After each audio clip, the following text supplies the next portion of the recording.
স্বাগত জানাচ্ছি দৈনিক সিরাজগঞ্জ সংবাদ অনলাইন পোর্টালে। আপনারা জানেন DC cup gold cup football টুর্নামেন্টের আজকে ফাইনাল খেলা অনুষ্ঠিত হচ্ছে শহীদ শামসুদ্দিন স্টেডিয়াম থেকে। মোহাম্মদ হোসেন আলী ছোট্ট, দৈনিক সিরাজগঞ্জ সংবাদ অনলাইন পোর্টাল। বিশেষ অতিথি জনাব মোহাম্মদ ফারুক হোসেন মহোদয়, পুলিশ সুপার সিরাজগঞ্জ, এবং জনাব লেফটেন্যান্ট কর্নেল জুনায়েদ বিন কবির সাহেবদেরকে নিয়ে মাঠে প্রবেশ করার জন্য বিনীত অনুরোধ করছি। আজকের অনুষ্ঠানে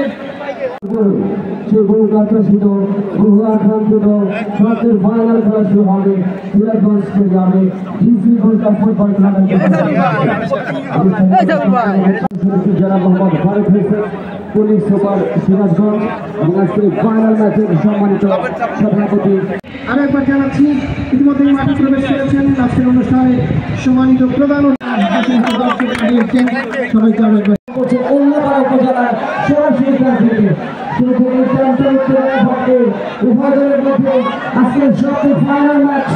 হলেই কিন্তু বাংলার প্রত্যেকটা ঘরে ঘরে পতাকা উঠত, এবং সেই জেলা প্রশাসন কর্তৃক আয়োজিত এবং জেলা ক্রীড়া অফিসের সার্বিক